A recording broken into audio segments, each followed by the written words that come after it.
अपना आप ही देखते रहते थे। घर से आईना देखना बुरी बात नहीं, लेकिन सिर्फ अपना आप ही देखते रहना और हर वक्त देखते रहना, खुदा मुझे ऐसी खुदाई ना दे कि अपने सिवा कुछ दिखाई ना दे। ये भी कोई इतना ठीक मसला नहीं। आप गौर फरमाए, क्या अर्ज करना चाहता हूं आपकी खिदमत में मेरे अजीज। एक तो अगर मैं बड़ी समझदारी से और बड़े गौर से और बड़ी तवज्जो से आपको ये बात समझाना चाहता हूं कि अगर हुजूर से प्यार करोगे ना, तो ये जितनी दौलतों की और शोहरतों की मोहब्बत दिल में आती है, ये खुद ब खुद निकल जाएगी, खुद ब खुद निकल जाएगी, आसानी हो जाएगी, जीना आसान हो जाए। दूसरी बात आपकी खिदमत में अर्ज करूं, हम ना ताज़ा दम नहीं रहते, हम परेशान रहते हैं,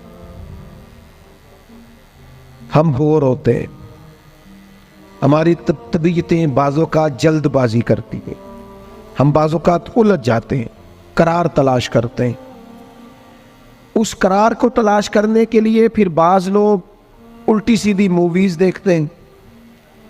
बाज़ लोगों का ख्याल है कि शायद मैं कोई लतीफ़ा सुनूंगा तो मामला ठीक हो, फिर उसका नतीजा भी निकला है लतीफ़े सुनने का। अब लतीफ़े सुनाना भी इतना बड़ा काम हो गया है कि मौलवी है पगड़ी दाढ़ी वाला, लेकिन उसके नाम के नीचे लिखा फ़नी मौलवी। खुदा के बंदे, ये संजीदा स्टेज है, दीनदार लोगों का करने का काम है, आप क्या कर रहे हैं? मौलवी भी फनी होता है, 6 मानादार कि हमारा मिजाज था हर चीज शुगल मेला, हर चीज हंसना उलझना।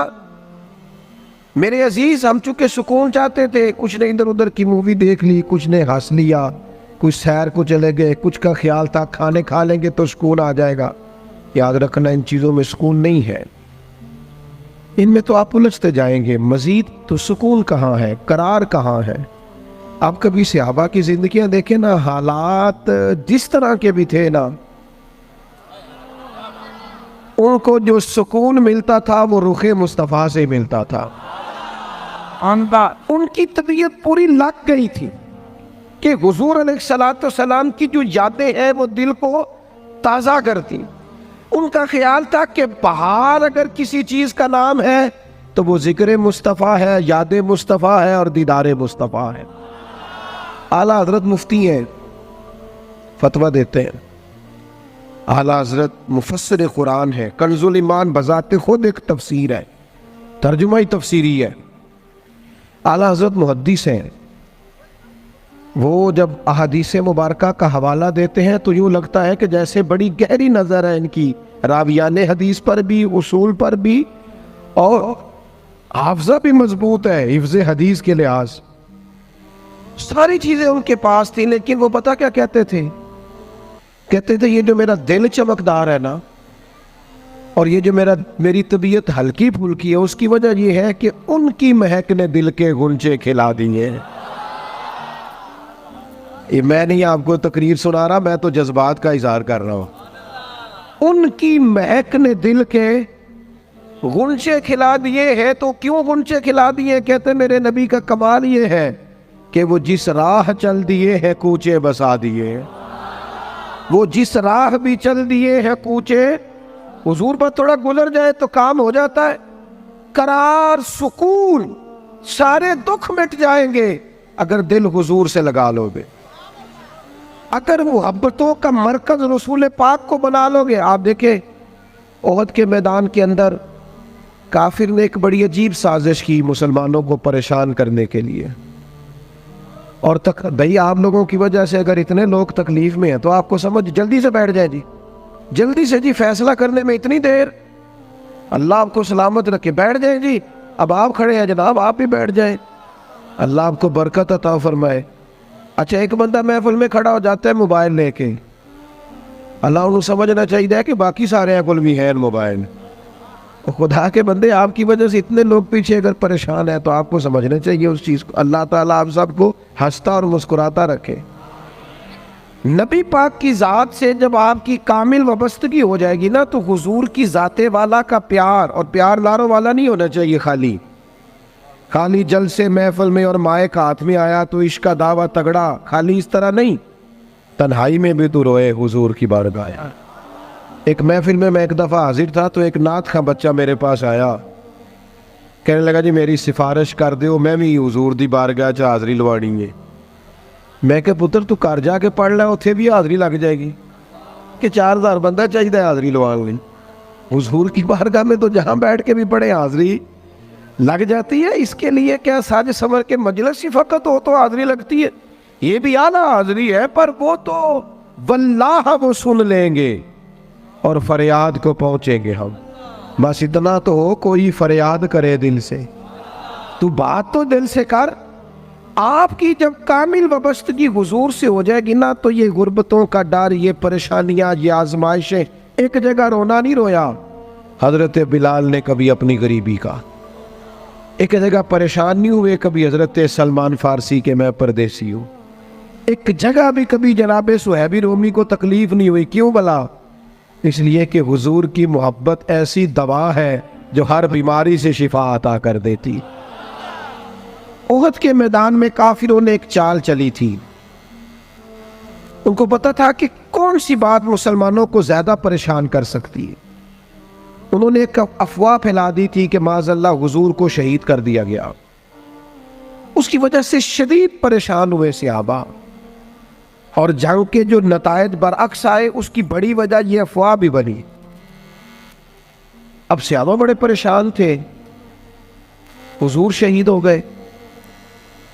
कुछ लोग ना मैदान उहद से जब वापिस आ रहे थे ना, जंग खत्म होने के बाद, एक खातून जा रही थी मैदान जंग की जानिब। औरतें अपने मिजाज के लिहाज से कमज़ोर होती है कल्बी तौर पर, और बड़ी खूबसूरत बात लिखी है उलमा ने, कहते हैं औरत के दिल में दर्द ज़्यादा होता है ना, प्यार ज़्यादा होता है, और ये जो वो कमज़ोर वाक़या हुई है इसे ऐब ना समझो। इसीलिए तो अल्लाह ने बच्चे को पालने का ज़िम्मा उसका लगाया है कि वो शफ़क़त ज़्यादा रखती है, मोहब्बत ज़्यादा रखती है, दर्द दिल ज़्यादा रखती। इसलिए जिस दर्द से वो बच्चे को पाल लेती है ना।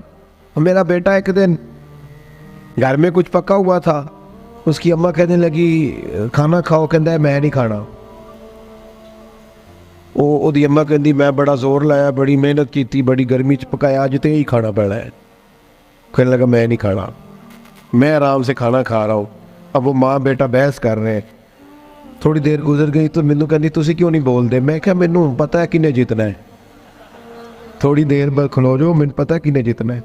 वो बच्चा उठ के अंदर चला गया, कहने लगा मैं नहीं खाता, तुसी खाओ। वो फिर 5 मिनट लगे तो वो पकाना शुरू करता जो बच्चा कह रहे हैं। तो मैं क्या मैंने तो पता है ना नतीजा की है, तो इस बहस में जाने की ज़रूरत है। इसलिए कि माँ औलाद के सामने हमेशा ही हार जाती है। वो औलाद के सामने जीत सकती, वो नहीं जीत सकती ना। शफकत ऐसी है। औरतें मिजाज के लिहाज से अल्लाह ताला ने नरमी दी होती, इसको ऐब ना जाना जाए, ये अल्लाह ताला ने उन्हें वदियत की है चीज़। तो खातून जा रही है मैदान उहद की जानिब, वहां से सहाबा आ रहे, तो खातून पूछती है सहाबा से हुजूर का क्या हाल है?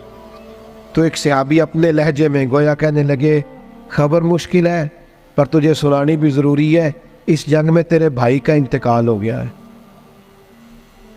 बहन के लिए इससे बड़ी भी कोई खबर होगी कि भाई का इंतकाल हो गया? वो खातून ने ये खबर सुनी, इन्ना लिल्लाहि व इन्ना इलैहि राजिऊन पढ़ा, आगे गुजर गई। अगले सहाबी से जाके पूछती है हुजूर का क्या हाल है, और बेचैन है, दौड़ी जा रही। ये मेरी बात को समझे आप। किसी एक जगह जब आपकी मोहब्बत का गलबा होता है तो फिर बाज गम लगते ही नहीं। आपकी कैफियत ही और होती है जिंदगी गुजारने में। आगे बढ़ी, एक और सहाबी मिले, उनसे पूछती है हुजूर का क्या हाल है? तो कहने लगे मेरे पास तेरे लिए एक बड़ी सख्त खबर है, तेरे शौहर का इंतकाल हो गया। उसने थोड़ी देर के लिए खामोशी इख्तियार की, अल्लाह की रज़ा पे राज़ी रहने के कलिमात अदा की और आगे बढ़ी।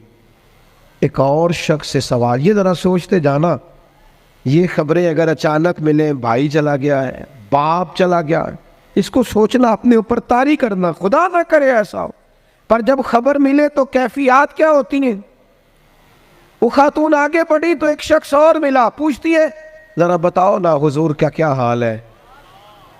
तो कहने लगे मेरे पास तेरे लिए खबर है कि तेरे वालिद भी इस जंग में शहीद हो गए।